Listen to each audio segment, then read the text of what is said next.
Et il est 21h02 et l'émission peut enfin commencer. Eh bien, bonsoir à tous. Bonsoir à tous. Merci d'être là pour cette première édition de cette émission sur Clubhouse consacrée au motion design. Et cette semaine, nous allons parler de la relation client. Alors, on va vous présenter un petit peu le concept de cette émission, mais avant ça, on va rapidement se présenter, Loïc et moi. Loïc, je te laisse te présenter. Allez, moi Loïc, 42 ans, chauve, héros, et directeur cofondateur d'une agence de création vidéo qui s'appelle Black Twin.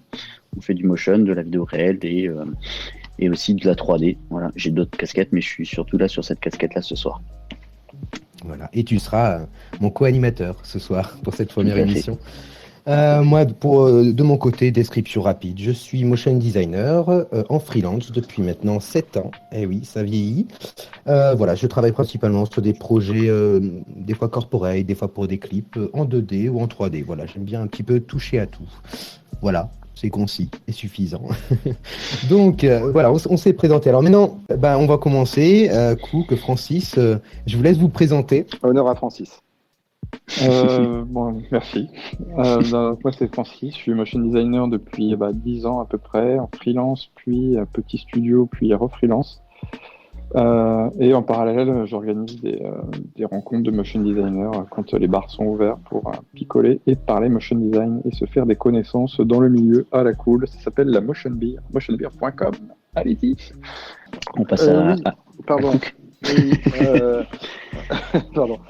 Écoute, moi je suis motion designer au départ aussi. Ça fait une vingtaine d'années.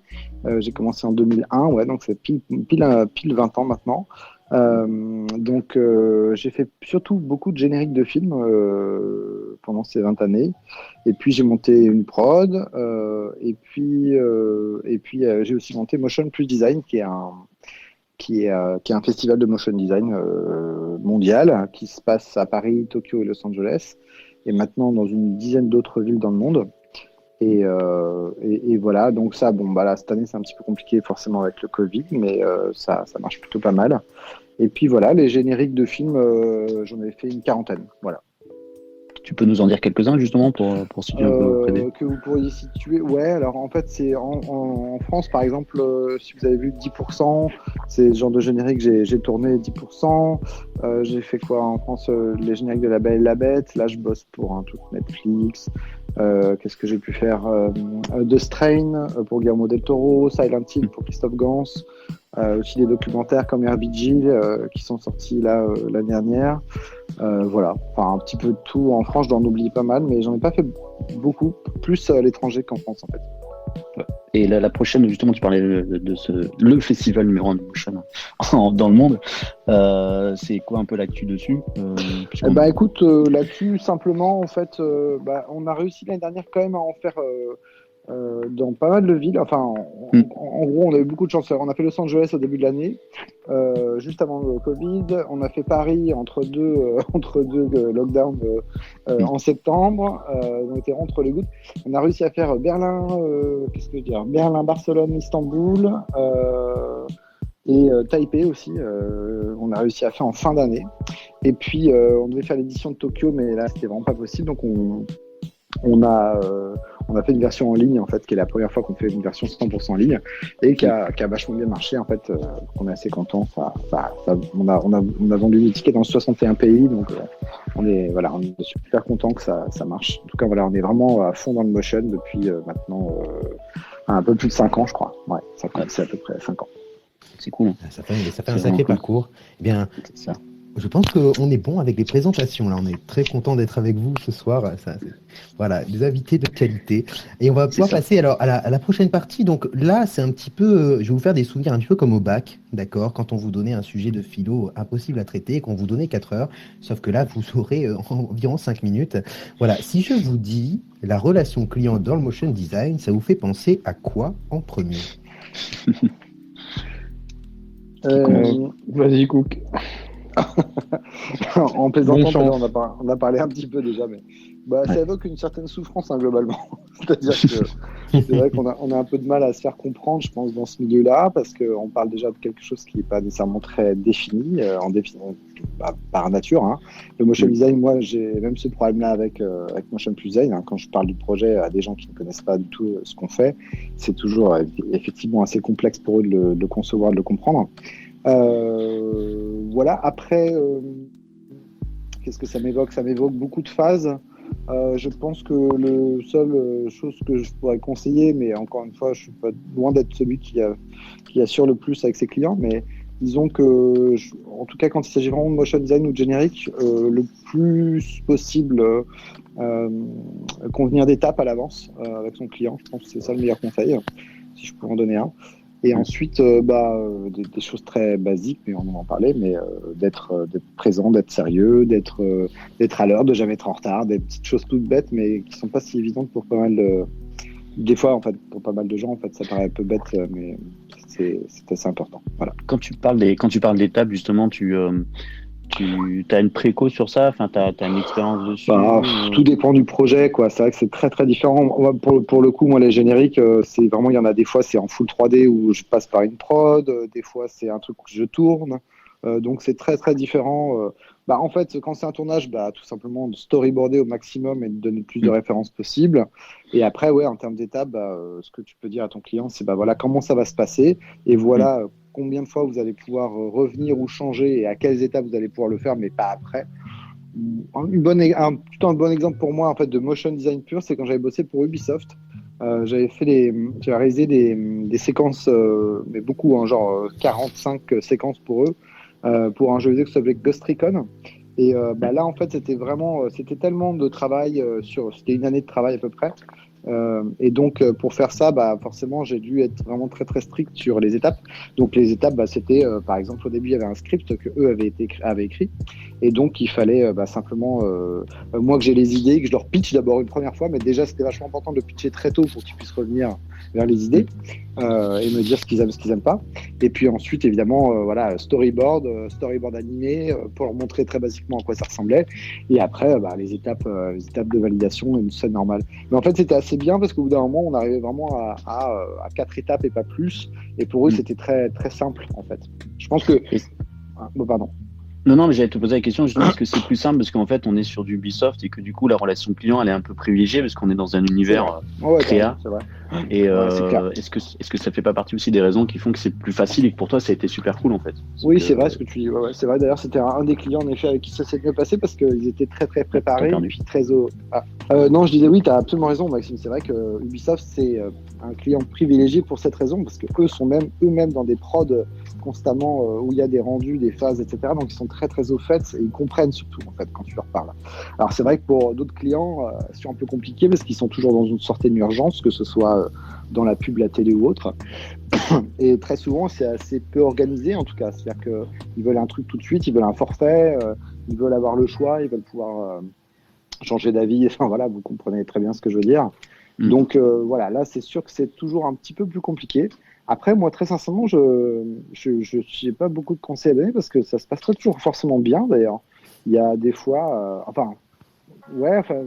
gros, il y a des fois où je peux péter un plomb au bout de quelques temps, en fait, parce que j'ai tendance à pas assez, justement, moi-même dire à mes clients, écoute, c'est comme ça et pas autrement, il y aura ces étapes et pas celle-là.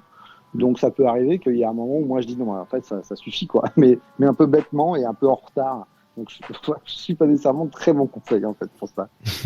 Peut-être que l'échange de ce soir, justement, te permettra d'avoir des tips pour gérer ça.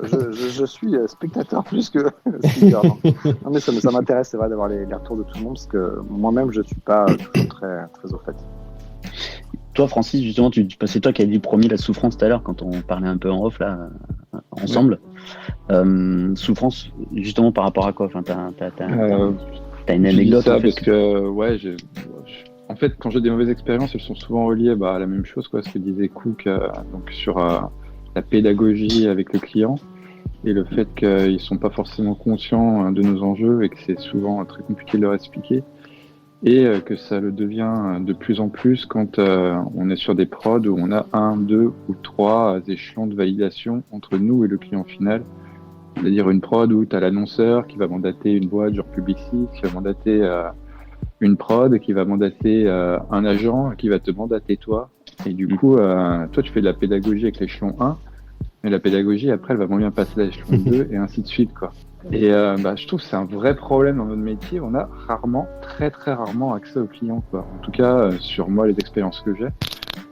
Ça m'est arrivé à l'occasion, hein, avant d'être freelance là, j'avais un petit studio qui s'appelait Blue Dot où j'avais fait une prod pour Renault, il y avait une agence entre nous, mais l'agence l'avait joué super cool, quoi, totale transparence, et du coup j'étais là dans toutes les réunions avec le client, et j'avais pu expliquer tous les enjeux qu'on avait sur un film en full CG, 3D, avec 10 décors, tournage avec des acteurs sur fond vert, avec je sais pas combien de tenues. Et du coup, même si ça n'avait pas été forcément évident que c'est un client, donc il y a toujours beaucoup de retours, etc., ça s'était bien passé, quoi. Il avait bien Parce compris que, ta demande. Voilà. ouais, quand tu peux lui parler directement, tes enjeux à toi, ils vont pas se perdre. Je pense que souvent, si tu as plusieurs échelons entre toi et le client d'origine, quoi, le client final, je pense que la sachance, entre guillemets, elle va pas se transmettre à toutes les étapes, et ils vont pas comprendre pourquoi toi tu dis non parfois, et toi tu vas pas comprendre pourquoi ils te demandent ça. Et donc tu t'énerves d'un côté, eux ils s'énervent de l'autre, et au milieu t'as des gens qui font un peu les passe-plats souvent. Des fois c'est bien fait, des fois c'est moins bien fait, et du coup ça vient compliquer les situations, quoi. Passe-plat parce que c'est souvent des mecs qui sont dans des agences, des chefs de projet, et qui défendent à la fois leur agence finalement, et qui ils vont plus facilement avoir tendance à défendre leurs enjeux à eux que les tiens, quoi. Ouais. Du coup, tu penses que justement t'as pu aller plus loin justement dans ta proposition? Tu penses que par rapport à est-ce que ça te freine aujourd'hui en fait, en disant voilà, je sais que j'ai un chef de projet, donc est-ce que tu vas limiter plus ta créa sur ça, ou pas forcément? Tu t'en fous? En fait, c'est compliqué parce que souvent tu reçois un brief qui a déjà été modifié par l'agence au milieu, quoi, qui a été réinterprété. Ouais. Donc, du coup, toi, tu vas répondre à ce brief-là, et le client va pas être content, mais toi, t'as pas pu lui parler, donc t'as pas pu vraiment aller jusqu'au bout des choses. Et toi, qui est sachant, entre guillemets, et pas l'agence moi, je fais de la 3D, en fait. Donc, c'est quand même compliqué. Il y a beaucoup de trucs techniques, machin, que tu peux faire, peux pas faire, des fluides, des heures et des heures de calcul pour de la simulation, des machins comme ça, quoi, tu vois. Dont l'agence va pas forcément avoir conscience, quoi.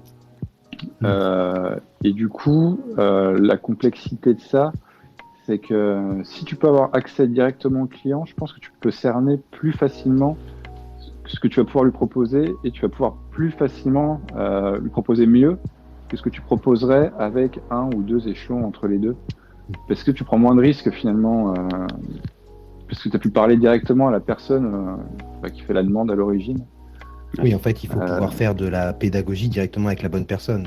Mais peut-être qu'il y a un moyen de faire de la pédagogie justement avec un intermédiaire, c'est-à-dire essayer de transmettre, par exemple, à ton client, enfin la boîte avec qui tu bosses en N+1, de transmettre une manière de faire de la pédagogie au client final. Mais bon, s'il y a 5 niveaux, ça va faire téléphone arabe peut-être. Non, mais ça marche des fois, hein. Là, par exemple, je bosse avec une grosse agence avec qui ça se passe super bien, donc il n'y a aucun problème. On fait de la grosse 3D et tout, les gens sont super cool, ça se passe toujours bien, donc je suis hyper content. Mais j'ai aussi eu des projets, donc là récemment, dans les derniers mois, qui sont très mal passés pour ce genre de problème, quoi, où on prend un brief, où la demande, c'est comme d'habitude, vous connaissez l'image, client budget, client brief, je sais pas quoi. On te demande de faire un truc énorme, qui va coûter genre 100 000, et on te demande de le faire pour 10 000, par exemple, tu vois, tu te donnes un ordre de prix, quoi. Et tu vas recadrer le brief avec ton client à toi, qui va le redonner au client, et tu vas te retaper 15 allers-retours comme ça. Et le problème de ça, c'est que si tu as un intermédiaire qui va dire oui à tout au client final, tandis que toi, tu dis non de l'autre côté, je trouve dans des situations qui sont compliquées, où ça commence à coincer, ouais. Juste Farico, je quitte 2 secondes mon rôle d'animateur, parce que moi, un parti pris qu'on a pris dans Blacktwin maintenant il y a 12 ans, c'est d'essayer au maximum d'être en interface directe avec le client. Ça nous a valu beaucoup de complications au début, Mais c'est vrai qu'aujourd'hui, en tout cas, toute ma partie créa est très contente, les gens qui bossent chez nous, d'être en contact direct avec le client. C'est ce que vous disiez tous les deux, on peut défendre, expliquer et aller plus loin, quoi. Pourquoi on a fait ce choix artistique et pourquoi on y va, quoi.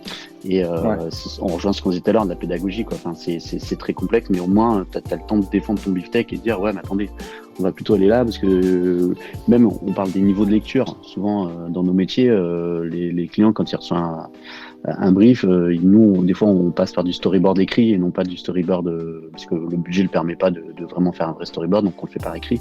Ils veulent toujours en donner un peu plus. On est toujours obligé de leur expliquer qu'il y a ce qu'ils voient, ce qu'ils entendent, parce qu'il y a le son aussi. Thomas qui est avec nous pourrait très bien en parler. Il y a ce qu'on entend, ce qu'on voit et ce qu'on perçoit, quoi. Et ça, c'est toujours complexe à leur expliquer ces 3 niveaux de lecture dans une vidéo motion, quoi. J'ai une question pour toi, Max, puisque tu es aussi dedans. Justement, toi, tu as un souvenir, tu parlais justement de la question que tu viens de poser, un souvenir d'un truc un peu délicat, complexe, une expérience à nous faire partager. Oula, oui, beaucoup. L'avantage, c'est que j'en ai beaucoup, hein.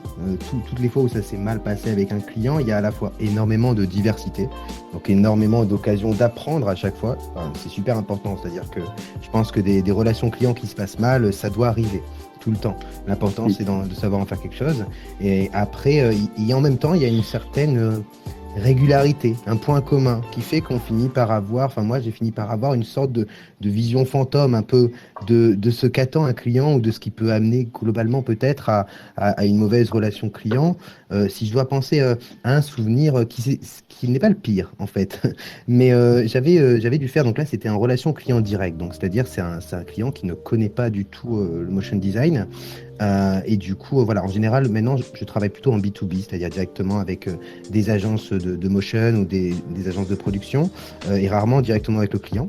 Donc là, j'ai travaillé avec un client, en fait, et je lui avais laissé assez libre en termes de budget, c'est-à-dire que je m'adapterai, peu importe à son budget, je lui proposerai des solutions créatives et techniques pour rentrer dans son budget et répondre à son besoin.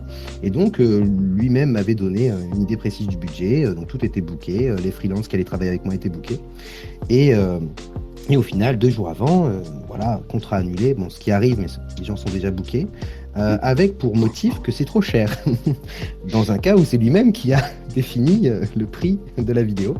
Et du coup, en fait, j'avais vraiment, c'était il y a 2-3 ans, donc j'avais déjà, on va dire, 3-4 ans de freelance dans les pas, donc j'avais vraiment fait en sorte de structurer au maximum, de faire de la pédagogie, de prendre le temps, de faire valider chacune des étapes, on va dire, de discussion avant que le contrat commence. Et en fait, là, je ne voyais plus ce qui avait pu merder, on va dire ça comme ça. Et en fait, je travaillais dans une autre boîte à ce moment-là, où en fait, je connaissais une chef de projet. Et alors, pour l'anecdote, c'est que je lui ai raconté cette situation, je lui ai dit, mais qu'est-ce que j'ai mal fait? Et elle m'a regardé en souriant, elle m'a dit, mais tu as tout bien fait. À une exception près, c'est que tu as oublié que peu importe ce que tu mettras en place pour faire en sorte que ta relation client se passe bien, et ben c'est pas des solutions à 100%, parce qu'en face c'est de l'humain, et qu'en fait tu peux jamais t'assurer que c'est... Voilà, c'est-à-dire que des fois on a l'impression que ça se passe mal parce qu'on a mal fait un truc, mais en vérité il y a toujours des fois où il n'y avait rien d'autre à faire en fait, ça devait mal se passer, peut-être un manque de pédagogie, peut-être un manque de vérification. Mais ça, voilà, c'était plutôt un contrat qui s'est mal passé en amont. Mais j'aime bien cet exemple-là parce que, voilà, ce que m'a dit cette collègue, justement, m'a fait bien réfléchir, de me dire qu'on peut pas tout contrôler. Il y a peut-être la notion de se dire un peu contrôle freak, on va pouvoir gérer n'importe quel client. Chaque client sera différent. Voilà. Après, plein d'autres exemples, des micro-burn-out, etc., des décisions improbables, des pivots complets de direction artistique, arrivés à 80% de la production. Enfin, voilà, on se nourrit avec ça, je pense. J'ai une question pour vous trois. Encore une fois, n'hésitez pas si vous avez des questions, on vous fait monter avec Max. J'ai plutôt une question pour vous trois là dans ce qu'on dit. Est-ce que c'est une question éternelle dans la partie créa, mais est-ce qu'on peut, en fait, on parle de la relation client, est-ce que la partie créa, en fait, peut être une interface complète client? Est-ce que ça pose pas toujours ce problème du fait qu'on pose une notion artistique et qu'en face, en fait, ça comprend pas? Est-ce que l'étape chef de projet, responsable, intermédiaire est primordiale dans une relation client dans le motion ou pas? Je pense que ça dépend aussi de ton tempérament, quoi. Si t'es freelance, est-ce que c'est une partie du travail que t'aimes ou pas, ou est-ce que tu préfères te délester entre guillemets sur un chef de projet?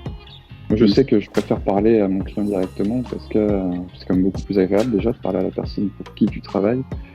Et comme je disais tout à l'heure, pour moi c'est essentiel parce que ça permet de comprendre ses enjeux à lui et du coup de pouvoir y répondre correctement et faire en sorte qu'il soit content à la fin, quoi. Cook, tu voulais c'est répondre à la pareil. question? Ouais, c'est sûr. Comment dire, chef de projet, non, ouais, j'ai aussi un peu souffert comme vous. Je pense simplement le fait de ne pas être en direct avec le client, ou enfin, en tout cas, certaines fois. Là, par exemple, je travaille pour un projet, bon, je peux pas citer évidemment le nom, mais pour donner l'exemple, donc moi, je produis à mon niveau avec ma boîte, donc j'ai une bière de prod avec moi, un monteur, un mec qui fait du motion et un étalonneur. On travaille pour une autre boîte de prod qui, elle, a engagé une freelance qui gère leur prod à eux, avec une agence qui a... Non, c'est pas une blague, hein, vraiment. Avec une agence qui a un directeur artistique et un directeur de création au-dessus de lui, qui d'ailleurs est parti en vacances et qui nous donnera peut-être des nouvelles ou pas. Et enfin, au-dessus de ça, ça va dans un N-1 d'une boîte qui n'ose pas le montrer à son patron. Donc, si tu veux, quand tu arrives à ce stade-là, bon, après, ça se passe plutôt bien, on a de la chance malgré tout, hein. Mais c'est vrai que ça, c'est très caractéristique de la pub, quoi, pour moi. C'est vraiment c'est le milieu où il y a 25 échelons, devrait y en avoir 2, quoi. Vraiment, c'est improbable parfois. Et c'est vrai que c'est très frustrant, je comprends Francis aussi, parce que quand tu fais... Moi, c'est assez rare que je fasse des séquences 3D, parce que j'ai pas les... Déjà, moi, je maîtrise pas du tout, en fait. Une CKD, je maîtrise pas du tout. Je suis vraiment de la vieille génération, After, etc. Donc, aujourd'hui, quand j'ai besoin de 3D, je la commande. Donc, je prends des mecs pour m'aider à la faire. Et quand tu vois toutes les étapes qu'il y a en 3D et tout le bordel que ça représente de faire des retouches, c'est clair que là, c'est un truc qui peut te rendre complètement fou, quoi. Avantage, en revanche, à After Effects, qui en général, en effet, ne demande pas grand-chose et qui peut être impressionnant, ou en tout cas, très rapidement donner un certain résultat, je pense. Mais voilà. Donc, et d'ailleurs, il faudra qu'on en parle aussi, hein, même si c'est pas un rapport avec la relation client, mais Unreal Engine, pour ça, me semble hyper intéressant dans l'avenir, en tout cas. Ah ouais, parce que voilà, c'est l'avenir. C'est clairement l'avenir, parce que et ça fait vraiment, ça fait 4-5 ans que je vois ce truc grossir. Et franchement, c'est hyper impressionnant. Alors, je sais que c'est pas les bons outils pour le motion design encore et tout ça. Ça a tendance d'ailleurs à se merger un petit peu, entre guillemets. Je crois qu'il y a des passerelles qui se font ainsi avec Cinema 4D maintenant pour justement améliorer ce truc-là. Mais je trouve ça fantastique de faire une pub, un plan, tout ce que tu veux, et que le type, ton client te dit, retouche juste la lumière entièrement et change-moi la profondeur de champ et la mise au point, et qu'en fait, c'est fait en temps réel. Ça, c'est clair que un énorme pain point qui va être résolu. Ouais, c'est quelque chose qui va énormément nous aider aussi. Alors après, ça va aussi avoir l'inconvénient qu'on a tous, je pense, que en fait, moi, je vois ça comme quelque chose de générationnel. C'est-à-dire que la génération des gens aujourd'hui qui décident dans les boîtes, en fait, ils ont eux-mêmes accès, entre guillemets, aux outils. Alors évidemment, ils font pas tous de l'after ni de la 3D, mais ils ont l'impression de maîtriser le sujet. Je donne un exemple tout con. J'ai un copain qui bosse pour Force Ouvrière. Et en fait, il a fait une formation de InDesign. Donc, il a fait une formation qui a dû durer 2 jours. Et donc, on lui a expliqué, en effet, les bases des outils. Et franchement, en 2 jours, si tu te mets sur InDesign, en fait, tu sais faire plein de choses. Techniquement, j'entends. Et en fait, depuis ce jour-là, il est encore plus invitable avec ses graphistes à qui il commande des choses, parce qu'en fait, il a l'impression, et c'est ça qui est terrible. En fait, je pense que toute notre problématique vient de là, en fait.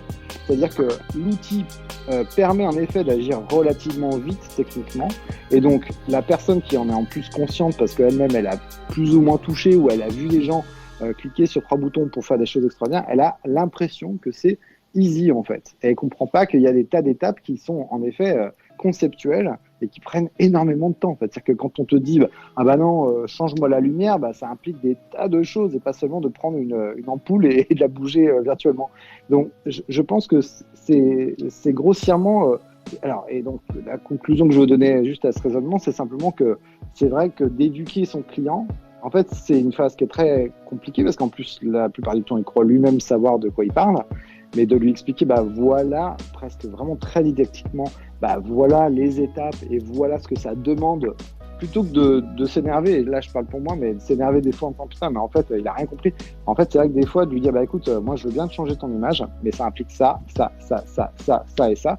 donc tu l'auras dans 2 jours, et donc il faut qu'on parle aussi d'argent parce que c'est 2 jours de travail de plus. Voilà. Mais c'est vrai que C'est tellement dur à demander, ça. c'est hyper dur, mais je pense que c'est un peu de notre faute, ça. C'est pas vraiment de la leur, en fait, parce que alors ça dépend, c'est vrai, des clients. Et donc, des fois, ils ont des budgets fixes, ça j'entends ça aussi. Mais des fois, en fait, je pense qu'on se fait un peu un monde, enfin moi en tout cas, là encore typiquement dans le projet que je fais en ce moment, de me dire oh mon Dieu, on est en train de dépasser parce qu'ils m'ont fait une demande qui était un petit peu difficile quoi. Et en fait, quand tu y penses, tu te dis ben non, en fait, il suffit de leur dire non, c'est censé être ce prix-là, mais très gentiment, enfin très normalement on va dire.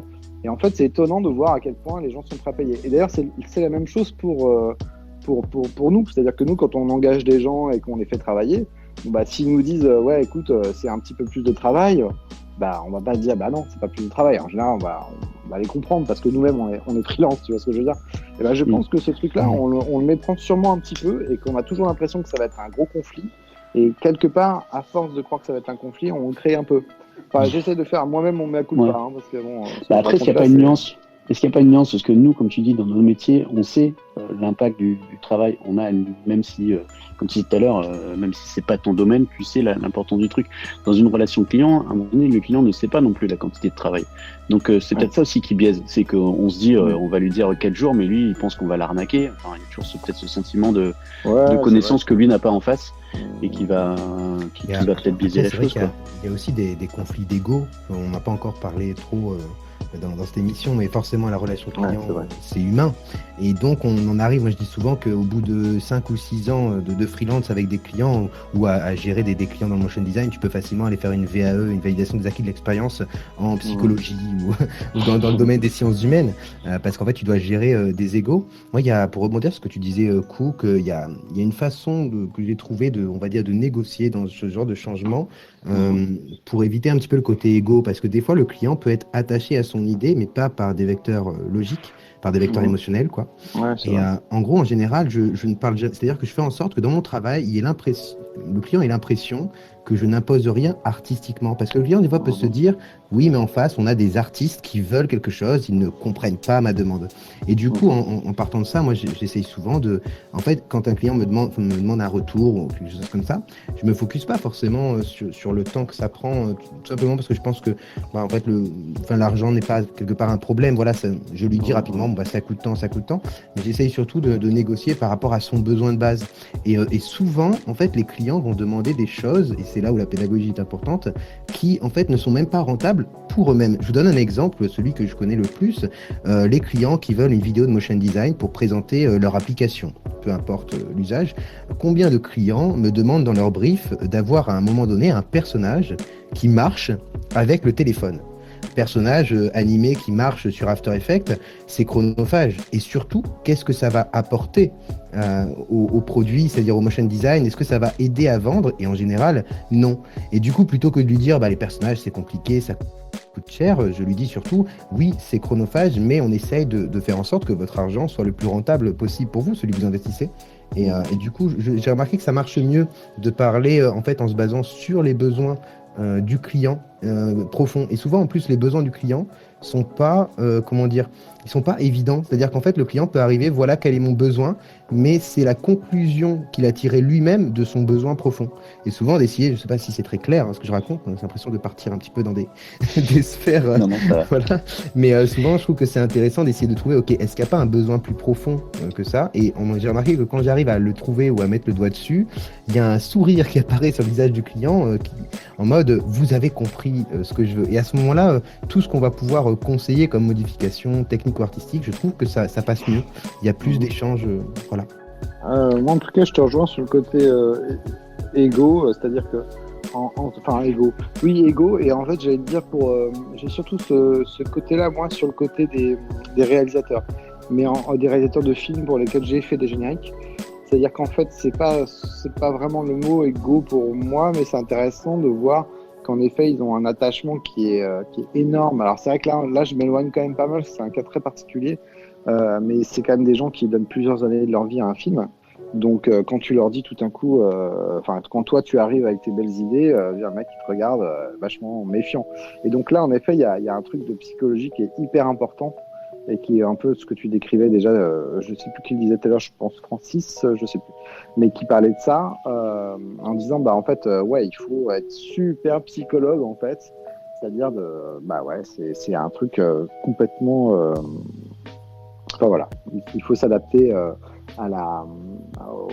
au ressenti et un petit peu à l'attachement qu'a notre client à son œuvre. Alors c'est vrai que quand c'est en pub, ça paraît très con de dire ça, mais c'est aussi très vrai, je pense en effet. Puis il faut pas oublier qu'en pub, le truc particulier, c'est que les gens, ils ont un petit peu besoin de justifier leur poste, puisqu'ils sont juste 50 à franchement pas être très très utiles. Donc, bah voilà, en fait, ils ont un attachement qui est pas nécessairement égocentrique, mais qui est presque même de l'ordre de la survie, c'est-à-dire s'ils ne font rien, s'ils ne disent rien, à un moment, on va quand même s'apercevoir qu'ils savent rien. Je suis un peu dur là, mais franchement, c'est assez vrai des fois, quoi. Ouais. Moi, j'ai bossé de l'autre côté, alors, c'était il y a longtemps, j'étais en stage, mais en stage pendant 1 an, donc, dans une grosse boîte qui paye des millions en pub tous les ans à la télévision. Et j'étais au marketing et je m'occupais d'une voiture. Et il fallait que je m'occupe de faire retoucher par Publicis des photographies qui allaient partir sur Internet, machin, dans les catalogues et tout. Et clairement, la plupart des photos étaient quasi parfaites, quoi. Et moi, je me disais, mais pourquoi est-ce que je vais donner ce travail-là à faire à Publicis genre, j'entourais des trucs sur des photos, des fois. Alors, je me disais, ça sert à rien de faire ça, quoi. Là, il y a juste enfin, il y a rien à retoucher. Mais clairement, j'avais intériorisé ça, moi, dans cette entreprise-là où j'étais, que bah ouais, il fallait que je donne quelque chose à faire, même si ça me semblait pas forcément nécessaire, quoi. Vous parlez d'un truc tout à l'heure, quand on parlait de futur et justement de révolution, parce qu'on peut modifier en temps réel, ou est-ce que justement on parle d'éducation client, est-ce que ça peut pas changer tout ça en fait, parce que si demain il comprend qu'il peut changer le client en un coup de clic ou en une pensée, déjà comment on positionne la partie créa et puis comment on va lui expliquer. De toute façon, ça arrivera, quoi, tu vois, parce que déjà, si tu fais une créa Photoshop ou quoi, tu peux changer beaucoup plus facilement qu'en 3D ou quoi. Ou même si tu fais un motion dans After en flat, c'est pareil, c'est vachement plus facile à changer que si tu vas faire de la 3D. Et c'était plus difficile il y a 10 ans où tu n'avais pas d'UX, tout ça, par exemple, pour faire des personnages, où tu te galérais dès que tu voulais faire bouger un truc. Donc, dans 5, 6, 7, 8 ans, les outils auront encore vachement évolué. Et ce qu'on passe énormément de temps à faire aujourd'hui, on le fera, au lieu de mettre 4 jours à le faire, on mettra peut-être qu'une journée ou qu'une matinée. Donc, ce sera pareil qu'aujourd'hui. C'est vrai que cette problématique existe déjà en plus aujourd'hui, puisque ne serait-ce qu'aujourd'hui, tu peux faire un film en 3D à 2 personnes en 2-3 mois, chose qu'il y a 10 ou 15 ans, tu n'aurais jamais pu faire. Totalement impossible. Quand on regarde les animations avec Mixamo, les banques d'animation de personnages déjà faites, ça avant, il fallait une équipe, et puis même les ressources pour apprendre sont quand même beaucoup plus facilement disponibles. Moi, je pensais à un truc sur ce sujet-là, c'est que en fait, on dit souvent, on dit, Loïc, ta question, c'est en gros, est-ce que les nouveaux outils vont pas justement rendre encore plus compliqué la relation client? Mais je pense qu'en fait, les nouveaux outils qui sont apparus là, qui nous permettent aujourd'hui de faire des motions à 2 en 3 mois, c'est pas des outils qui vont voler des clients en fait qui dépendaient d'énormes productions. Pour moi, ça ouvre en fait des nouveaux marchés de clients qui avant ne pouvaient pas avoir accès au motion design. Mais c'est ma mentalité. Je sais pas ce que vous en pensez. Moi, je suis d'accord. Mais après, pour parler de ce que moi je connais le mieux, donc c'est-à-dire la 3D, parce que je fais pratiquement plus que ça, je pense qu'on est dans l'entre-deux, tu vois, encore aujourd'hui, où les clients de taille moyenne, donc les PME ou grosses PME, savent pas encore qu'elles peuvent s'offrir des beaux films en 3D pour, je sais pas, entre 10 et 30 000 balles. Et elles pensent que ça va être des prods phénoménales, et qu'il y a que des boîtes qui peuvent se payer des pubs télé qui peuvent faire ça. Et du coup, je pense que ça va changer. Mais pour l'instant, le marché de la 3D ou du film 3D un peu quali est encore restreint à des grosses boîtes, surtout centrées à Paris. Après, c'est vrai qu'aujourd'hui, il y a beaucoup de clients qui justement, comme on parlait tout à l'heure de la pédagogie, qui en fait ne connaissent pas les prix. C'est marrant de voir quand il y a un client qui arrive et qui demande le budget. Bon, si c'est un grand compte, en général, ils sont habitués en fait à d'autres domaines créatifs que le motion design et ils savent que voilà, le budget, de toute façon, le budget investi est un budget rentable en fait, puisque c'est de l'investissement quand on parle de produits, hein, bien sûr, quand on parle dans de la pub ou quoi. Mais derrière, en réalité, les petits clients, eux, des fois, quand on leur donne le budget, ils sont vraiment, c'est-à-dire qu'ils imaginaient qu'une vidéo, à l'inverse, pouvait coûter 1000 ou 2000 euros. Je parle vraiment des petits clients qui n'ont pas de connaissances. Ouais, ça c'est très fréquent. En fait, ma question de tout à l'heure, elle était aussi dans le sens où, voilà, quand Cook, tu disais que ça faisait longtemps que je me sens d'une même ancienne génération, on a eu aussi, moi en tout cas sur la partie vidéo, on avait toujours ce cas de quand tous les réflexes sont sortis à l'époque et qu'on avait la profondeur de champ, bon bah on avait l'histoire du petit cousin qui arrivait à le faire, c'est éternel. Oui, c'est ça. Ouais. Moi, c'est plutôt ça que je vois, c'est-à-dire que est-ce que c'est une crainte que je vous partage plus, c'est de se dire ok, demain les outils sont facilitants, comme on dit. Ouais. C'est plus facile. Est-ce que finalement le client va pas nous dire ouais c'est bon, me la fais pas à l'envers, ça va te prendre une demi-journée à faire, non, je me pas. Fais pas chier sur ça. Ouais. Non, je pense que le client il est en retard souvent, je trouve, sur ce qui se fait en fait déjà. C'est-à-dire que tu vois, et là par exemple tous les films que nous on connaît, qu'on voit passer sur les Insta et les Facebook, des petits génies, enfin je sais pas moi, là je pense comme ça tout de suite à Thibaut Zeller et Jonathan Plezel par exemple. Je sais pas si vous voyez ce qu'ils font, c'est merde, je mets toujours leur nom en plus. Ambroise, oh là là, je mets tout le temps, ça m'énerve. Ambre Collective. Ambre Collective, exactement. Et ben, tu vois, quand tu vois ce qu'ils font, enfin, moi, on partage un bureau ensemble, c'est mon bureau, enfin, à côté de mon bureau. Je suis complètement halluciné. Ils sont deux. Ils sont deux. Mais là même, Thibaut, il a fait un film tout seul. C'est-à-dire, c'était ce que je lui disais quand je l'ai vu. Je lui dis, mais tu sais, c'était impensable. Enfin, ça fait vieux de dire ça, mais il y a encore 10 ans, c'était impensable de faire un truc comme ça chez toi, en fait. Et là, en effet, les mecs, ils sont... Enfin, bref, tout ça pour dire simplement que je pense que le client qui voit le film de Thibaut demain, il pense que c'est encore une énorme prod 3D, mais vraiment, peut-être même pas en France, quoi. Tu vois ce que je veux dire quand ils voient ces choses-là. Et donc, je pense que c'est un peu l'avantage-inconvénient, mais c'est que voilà, ils sont pas au courant et que donc, s'ils veulent faire un truc monstrueux, en effet, ils auront encore des budgets monstrueux. Ceux qui s'en sortent le mieux, je pense, c'est les gens, les clients un peu genre, par exemple, les gens qui font des clips. C'est-à-dire que eux, ils repèrent les mecs comme ça parce qu'ils sont peut-être plus un petit peu dans la ligne et tout ça, ils regardent un peu tout. Et ils contactent en direct ces gens-là. Mais en fait, c'est vrai que je pense que ça met longtemps pour un client déjà de repérer que ça existe. Les gens, entre guillemets, seuls ou en équipe, en petite équipe, font ce type de truc-là. Et puis, il faut pas oublier un truc aussi, c'est que le client, il a vachement peur. C'est-à-dire que s'il veut dépenser un certain budget, il va être assuré que ça soit fait dans de bonnes conditions.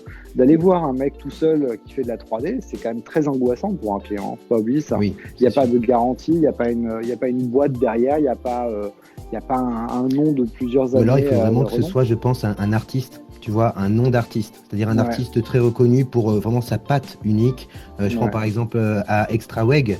Je pense que, mais encore une fois, ça sera peut-être fait via des intermédiaires. Tu vois, quelqu'un qui a une patte vraiment unique, à la limite. Et encore, si la boîte, le client va chercher à avoir accès à cet artiste-là via un intermédiaire, via une boîte de production, une boîte de pub. Je te coupe 2 secondes. Pour le film dont tu parlais tout à l'heure, s'il y en a qui sont intéressés pour aller voir, ça s'appelle Online Whispers, le dernier court-métrage de Thibaut Zeller. Voilà, allez le voir, Online Whispers. Ouais, ça c'est fou, quoi. Que là, on parlait effectivement de l'inquiétude. C'était Cook, tu disais justement sur l'inquiétude qu'un client peut avoir d'aller voir quelqu'un. C'est encore une fois, là, on traite le sujet du je vais voir une agence ou un inconnu parce que j'ai l'assurance en fait d'avoir une sécurité. En fait. C'est ça. Et comment on fait alors on est passé par là, mais comment on fait en fait à un moment donné pour franchir ce cap-là? C'est du temps, c'est de l'énergie, c'est de se rapprocher des boîtes de prod pour leur faire signe et intégrer leur pool avant de se faire connaître. Ouais, moi je pense tout simplement, c'est ce que font la plupart des gens en tout cas.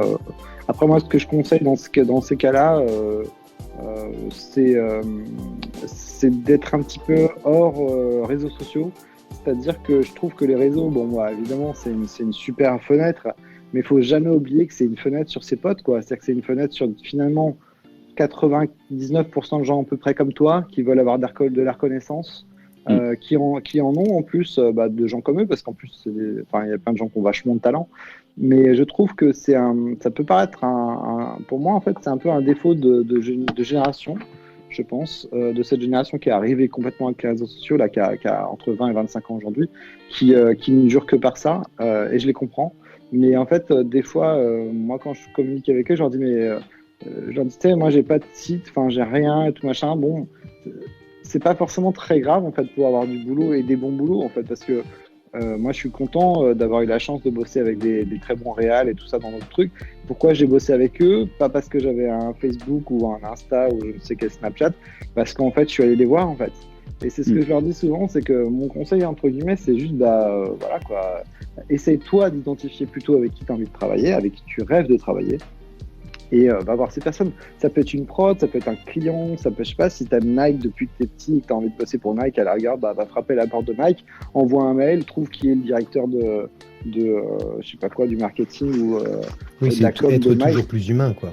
En fait, moi, je trouve que c'est très important comme message, et je trouve que c'est ce que je dis aussi aux élèves et tout, quand je donne des fois des petites conférences et tout, c'est vraiment, mais en fait, arrêter de croire que le monde, c'est... Enfin, bien sûr que ça compte énormément, hein. Je suis pas en train de dénigrer tout ça, c'est même très, très cool, mais ça ne vise que vos potes, quoi. Et les clients, c'est pas des gens qui passent Enfin, les clients, il y en a évidemment qui peuvent passer leur vie sur Insta, mais la plupart des clients, en fait, ils ont une vie à eux et ils regardent d'autres trucs que ce que nous, on regarde. Moi, aujourd'hui, quand j'ouvre mon Facebook, je vois que des trucs de 3D et des trucs d'Octane Render, je sais pas quoi. Moi aussi. Voilà. C'est pas la vie, en fait. La plupart des gens, ils regardent leurs trucs à eux, en fait. Donc, de lumière, un petit néon, et puis des personnages d'Az. Exactement. Mais tu vois, je veux dire, c'est un peu la Matrix, quoi. T'as une espèce de filtre devant chez toi qui te montre le monde d'une façon complètement loufoque, en fait.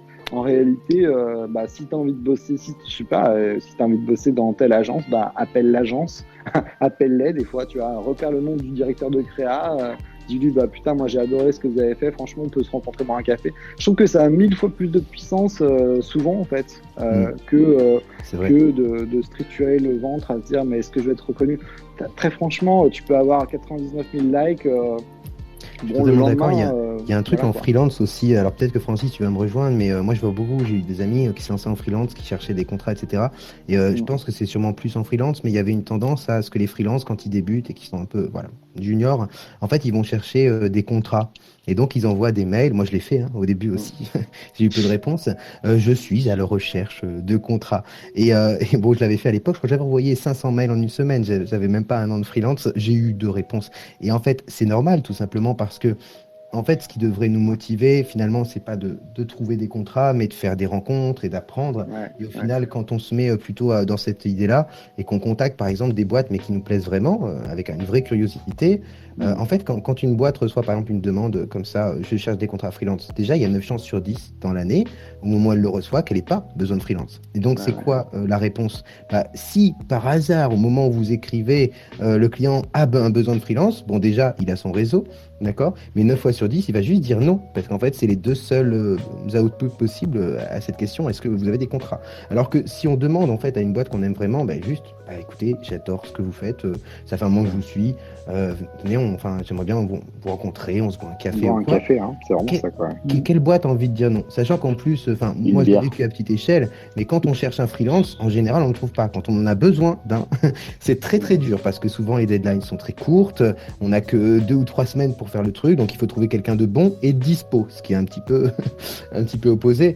Et donc, du coup, quand on reçoit, qu'on n'a pas besoin là de freelance, mais qu'on reçoit un message vraiment de curiosité, d'échange et d'apprentissage, en fait, non seulement on va le faire par plaisir, mais aussi parce que derrière, on sait que les moments où on a besoin de freelance, c'est souvent un petit peu la galère pour trouver des gens. Alors, ça dépend à quelle échelle, bien sûr. Moi, je parle pour mon cas, je sais, quand j'ai voulu embaucher des freelances, c'était un petit peu difficile.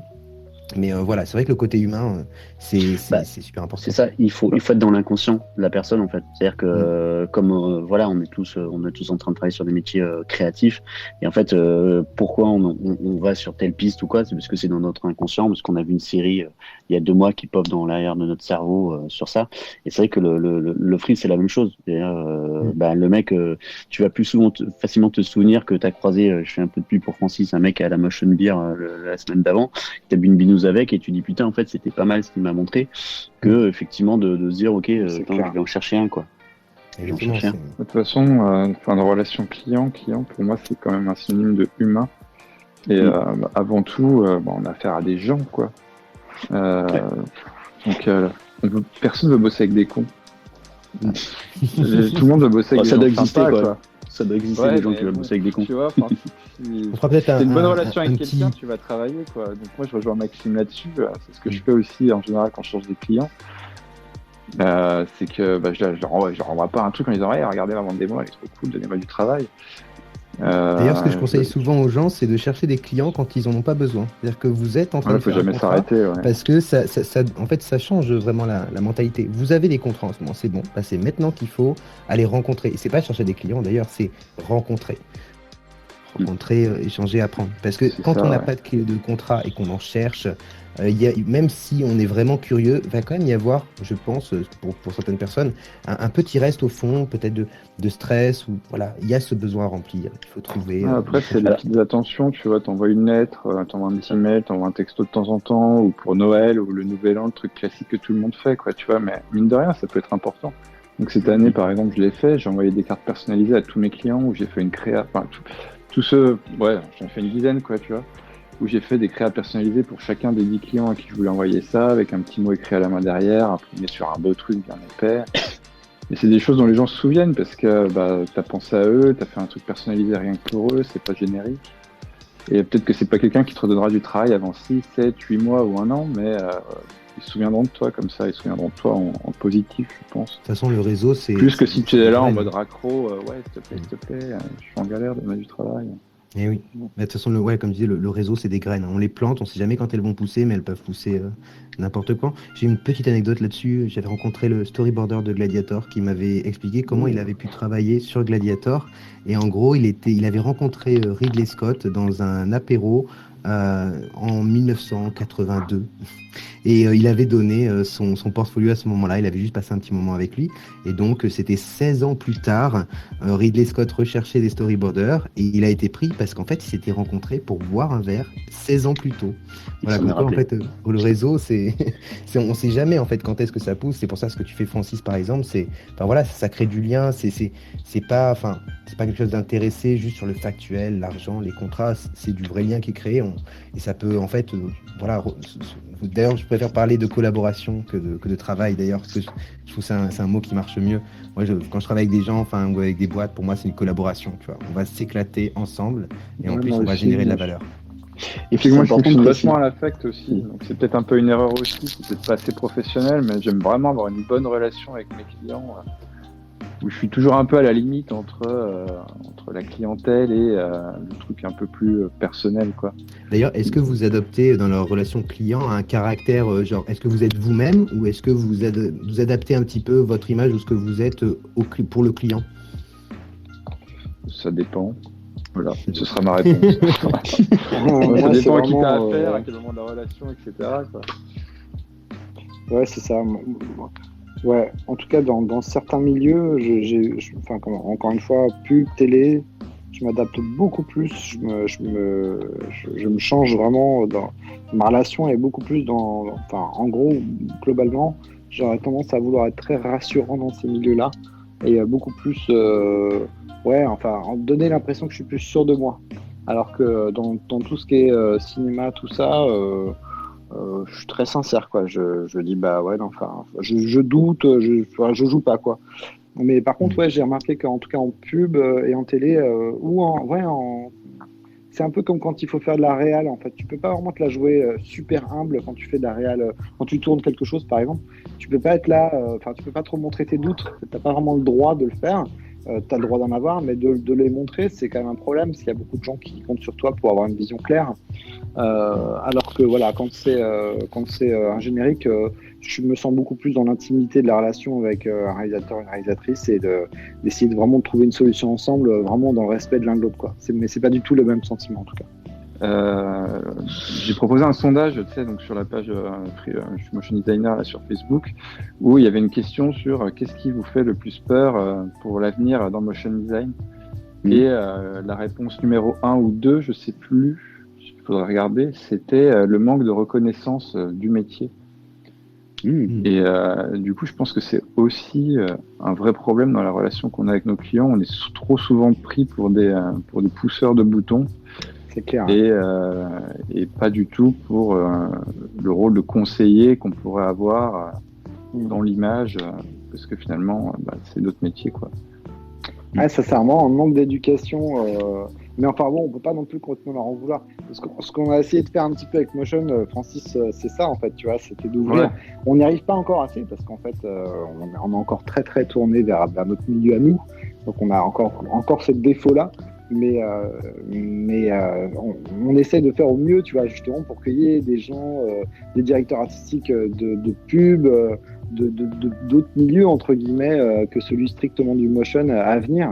Parce qu'en fait, c'est vrai qu'ils sont, enfin, faut les comprendre aussi, c'est qu'ils ont leur éducation, ils se disent bah ouais, un graphiste en effet, c'est un mec, moi si je sais le faire, ouais bon bah voilà. Il a 3 idées, ouais, du motion. Bon, moi, j'ai mon cousin qui en fait. Tu vois ce que je veux dire? À un moment, c'est vrai qu'il faut les confronter aussi. Je pense que ça a un intérêt, en tout cas, ça a un intérêt de montrer qu'il y a des artistes et que on les considère comme des artistes qui sont invités, qui sont interviewés, qui sont vraiment très mis en avant, quoi. Ouais, après, on peut malheureusement pas le faire avec tout le monde, mais bon, voilà. Ça mériterait un sujet, ça, justement, le côté artistique, enfin, la perception des gens. Ce métier-là n'est pas toujours considéré comme selon le client, pas toujours comme de l'art à proprement dit, quoi. Enfin, ce côté. C'est le sujet d'une prochaine room, hein, pour un jeudi soir. Ouais, c'est très usuel, je pense, pour la plupart des clients. Ils se disent, ouais, j'ai besoin de faire passer un message, j'ai pas trop d'argent. Alors, aujourd'hui, franchement, on peut se le dire entre nous, on est très peu, de toute façon, on n'est pas 15 000. Je pense que le motion design, c'est vraiment le mot magique aujourd'hui, hein. C'est-à-dire que c'est vraiment les clients se disent, ah bah tiens, j'ai pas trop de fric, je peux pas tourner d'image, bah qu'est-ce qu'on fait du motion design? Et donc, il se retrouve avec son budget, il se dit, bah non, c'est pas mal comme budget, je vais le diviser en deux, tiens. Et puis, je vais appeler. Moi, personnellement, mais c'est pas très loin de ça, des fois. Hein, moi, je le casse un peu, comme on fait aussi bien du motion que du réel. J'ai tendance à, parce que c'est peut-être mon côté rebelle aussi, mais à leur dire, en fait, le motion ne vaut pas moins cher que du tournage réel, quoi. Tu peux très bien faire, ça peut être autant de budget dans l'un comme l'autre, quoi. Enfin, c'est comme on travaille en jour homme. Je ne sais pas si vous avez rencontré cette situation, mais je trouve qu'avec le Covid, il y a eu beaucoup plus, en fait, il y a eu tellement de tournages annulés. En tout cas, en musique, il y a eu énormément de clips de musique animés cette année, de groupes qui avaient prévu de sortir leurs nouveaux morceaux et d'en faire un clip tourné. Mais au final, ça a été un clip animé. Il y a Billie Eilish, il me semble, qui a sorti un clip animé. Il y a... je me souviens plus, un groupe français, mais je suis nul en musique, mais voilà, j'ai l'impression qu'il y a beaucoup de... Je sais pas si toi, Loïc, t'as ressenti ça ou si t'as eu des cas de prod ou... Alors, je suis peut-être... non, moi, c'est l'inverse, en fait. Je suis peut-être le petit chat noir pour le coup, mais on n'a jamais fait autant de prod tournage que l'année dernière, en fait. Ah oui. Ouais, avec beaucoup de complexité, parce que Covid, masque, on a fait du tourisme, on est dans le sud, donc on a fait pas mal de trucs de tourisme, où nos clients, justement, nous disent, ce serait bien d'avoir un plan un peu d'ensemble du marché qu'on a vu. Regardez le plan d'ensemble, les mecs ont tous les masques, donc on peut pas mettre un plan d'ensemble. Donc ça, c'était plutôt pas mal. Ok, on revient sur un plan serré. Non, on n'a jamais fait autant de... Moi, le retour client que j'ai eu l'année dernière sur le Covid, c'est justement les gens avaient besoin du côté humain, tu vois. Trop être enfermé chacun chez soi, ils nous disaient, ouais, non, le motion, on peut pas avoir des visages, des mains, des gens. On a eu beaucoup de demandes comme ça dans nos briefs clients. Ouais. C'est marrant, mais c'est l'expérience qu'on a eue de notre côté, quoi. D'accord. Ouais. Comme on arrive à la fin bientôt de l'émission, est-ce que je peux poser ma dernière petite question piège à nos deux invités? Voilà, si vous deviez donner un conseil sur la relation client, le conseil qui vous a le plus changé la vie, le plus aidé, lequel ce serait? Vous avez 3 heures. Moi, ça serait... c'est un truc que je me suis fait la réflexion là, très récemment suite à une mauvaise expérience. C'est soyez sympa, mais pas trop. C'est-à-dire que après, on va toujours venir vous demander des trucs en mode ouais, mais les copains quand même, Francis, tu pourrais peut-être nous faire ça gratuitement ou pas nous facturer ci ou ça. Et si c'est ponctuel, oui, mais si ça commence à se répéter, c'est le moment de partir ou de dire non, quoi, fermement. Parce que ça reste aussi une relation de travail, quoi. Donc voilà, il faut savoir aussi poser les limites. Et c'est un conseil que je me donne aussi à moi-même parce que, comme je disais tout à l'heure, je fonctionne pas mal à l'affect. Et donc, je suis le premier à tomber dans ce genre de piège. D'accord, soyez sympa, mais pas trop. C'est cool que tu as un conseil. Un bon titre de film. Oui, exactement. Écoute, moi j'ai un très bon conseil, ouais, c'est de demander une avance, ouais, quand tu commences. C'est mon seul bon conseil et je me le donne à moi-même parce que j'ai encore tendance à l'oublier. C'est-à-dire que je commence encore souvent des projets en me disant ok, d'accord, le budget c'est ça. Ok, bah, et je commence à faire mon truc, je prends un freelance, je le paye, j'y pense pas. Et en fait, je trouve que c'est hyper mauvais de faire ça parce qu'en fait, ton client a vraiment l'impression que ton boulot ne vaut rien. C'est-à-dire qu'il n'a pas payé, donc déjà, il se dit, inconsciemment, il se dit, bah, en fait, ce mec, il fait de la merde, mais il a le temps, c'est pas grave, c'est pas grand chose, etc. Or, quand tu lui dis, bah, écoute, Coco, tu m'envoies déjà 50% de ta commande parce que moi, je vais engager des gens et que de toute façon, je peux pas non plus t'avancer tout, voilà, vitam aeternam. Et ben, en fait, le simple fait qu'il est payé, ça change complètement, je pense, la relation. Et ça, c'est marrant parce que j'ai beau le savoir, j'arrive pas. Pour moi, je sais pas, je dois avoir l'impression d'agresser quelqu'un qui me demande de l'argent peut-être, mais c'est très bête parce que en fait, ça crée une meilleure relation. C'est vraiment un truc tout bête, mais qu'il faut absolument faire. Et c'est en plus bien exigé parce que tu te crédibilises d'autant plus. Excuse-moi, je t'ai coupé, je crois, Francis. Moi, j'avais une question du coup vis-à-vis de ça. Je me demandais du coup sur tous les budgets ou sur juste les budgets passés une certaine somme où tu te dis peu importe le projet, je vais demander un acompte de 50% parce que justement ça va professionnaliser la relation. Non, moi franchement, je te dis. Après, non, franchement, je pense qu'il n'y a pas de raison. C'est vrai que j'ai des potes avec qui je travaille. C'est vrai que j'ai tellement confiance en eux que je me poserai pas forcément la question. Mais non, je pense que c'est de toute façon une bonne chose de montrer que tout ce que tu fais est sérieux. En fait, ce que je veux dire par là, c'est que c'est aussi assez engageant pour toi. C'est-à-dire que c'est engageant pour eux, mais aussi pour toi. En fait, bah ouais, on t'a envoyé de l'argent, bah tu dois bosser. Donc, je crois qu'en fait, en voulant outrepasser ce truc-là, je pense qu'on fait une erreur parce qu'en fait, justement, là, Francis, tu as l'air d'être un peu comme moi, on est un peu trop sur l'affect, je pense. Et du coup, bah, en fait, tu crées un truc purement affectif, alors que c'est pas du tout affectif. Je veux dire, ça peut l'être, mais au départ, ça l'est pas. Au départ, c'est un contrat, quoi. C'est quelqu'un qui te demande de fabriquer un truc pour lui. Il y a rien d'affectif. Mais donc, autant le mettre sur tout de suite un truc de business, quoi. Et ensuite, une fois que c'est fait, que c'est payé, bah ouais, là, en tout cas, je pense que les deux seront plus relax d'une certaine façon. Et puis bon, après, pour les mauvais payeurs, parce que ça arrive, hein, ça m'arrive rarement, mais ça arrive. Bon, bah, en plus, là, c'est sûr que si t'as même pas demandé d'acompte, là, tu te retrouves vraiment très con, quoi. Bien sûr. Oui, en fait, en plus, on a souvent tendance à être payé à 3 mois. Et moi, j'aime bien payer les mecs qui bossent pour moi tout de suite, quoi. Dans le mois où ils ont moi, je suis comme toi. J'aime pas le faire attendre.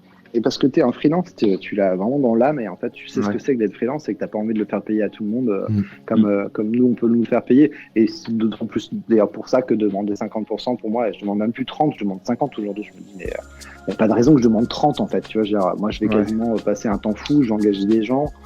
C'est pas pour que je touche l'argent dans 6 mois. Donc je dirais que même ça, c'est pas. Enfin c'est à faire, je pense. C'est vraiment un conseil un peu concret, mais je pense que. Je vais essayer de l'appliquer, je trouve que c'est un bon conseil. Je pense aussi, je pense qu'on va tous l'appliquer là. Du coup.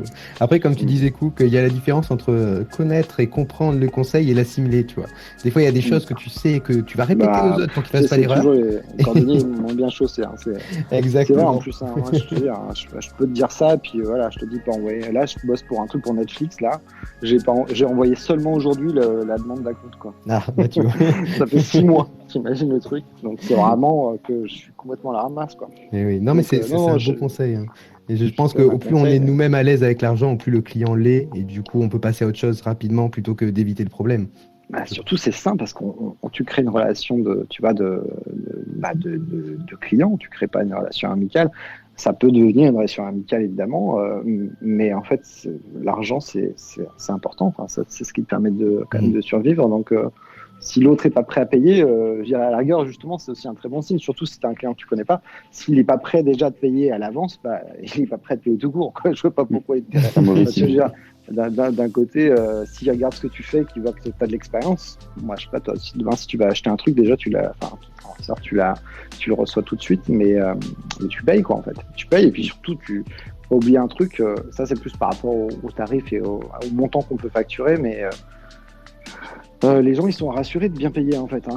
C'est paradoxal. T'en as qui sont radins, mais t'en as plein, mais vraiment plein, je pense, qui sont plutôt rassurés de payer un certain prix, en fait. Ah oui. Aussi Moi, parce qu'ils vont par pouvoir le expérience, justifier je préfère alors, payer un freelance cher. Hein. C'est-à-dire que j'ai embauché mes premiers freelances. Je sais que maintenant, je vais viser voilà, ceux qui sont chers avec le portfolio et plein d'autres arguments. Mais quand je vais voir un freelance pas assez cher, en fait, ça va m'inquiéter. Parce qu'en fait, ce qu'il faut se rendre compte, c'est que un freelance à 800 jours, en fait, il va être beaucoup plus rentable qu'un freelance à 400 jours. Tout simplement, parce que voilà, le prix qu'on donne, en fait, c'est un prix qu'on s'avance pour dire, voilà, vous nous payez tant à la journée, mais on va vous rapporter plus. Donc voilà, c'est tu vois, on revient sur la pédagogie, parce que ça, toi, moi, nous, on le sait. Mais c'est pareil, un client, un mec à 700 et un mec à 400, il va préférer faire bosser le mec à 400. Sans comprendre que le mec à 700, il va peut-être aller 2 fois plus vite que l'autre. Et il va lui rapporter beaucoup plus d'argent, en fait. C'est vrai que, pourtant, c'est bête parce qu'un mec à 700, justement, va mettre moins de temps aussi, peut-être pour faire la tâche demandée, ou alors va l'accomplir mieux. Et après, selon les projets, il n'y a pas toujours besoin d'une personne à 1500 € la journée. C'est faire la part des choses, mais... Oui, bien sûr. Voilà, bon, eh bien, écoutez, je pense qu'on arrive à la fin de cette première édition Motion Design sur la relation client. Bon, bravo en tout cas pour faire ça, c'est super déjà. Et puis, écoutez, on se recroisera tous. Et oui, un grand merci à vous deux, Cook, Francis, d'avoir répondu présent pour cette première édition. C'est un peu un prototype. Et voilà, n'hésitez pas, si vous avez des recommandations pour les prochaines éditions, des choses à modifier ou quoi, nous sommes totalement ouverts sur Instagram ou Twitter, n'hésitez pas à nous envoyer des propositions. Sachez que cette émission a été enregistrée par notre très cher Rekman, alias Thomas Gabel. Donc, on te remercie. On espère que l'enregistrement aura bien fonctionné. Ce serait bien parce que je trouve que la discussion a été constructive. Et puis, je voudrais finir le dernier mot de la fin de cette émission. Eh bien, ce sera: soyez sympa, mais pas trop, mais surtout, commencez par demander une avance. Voilà. Très, très bien résumé. Allez, je vous remercie encore à tous et passez une bonne soirée. À la semaine prochaine. Salut. Ciao.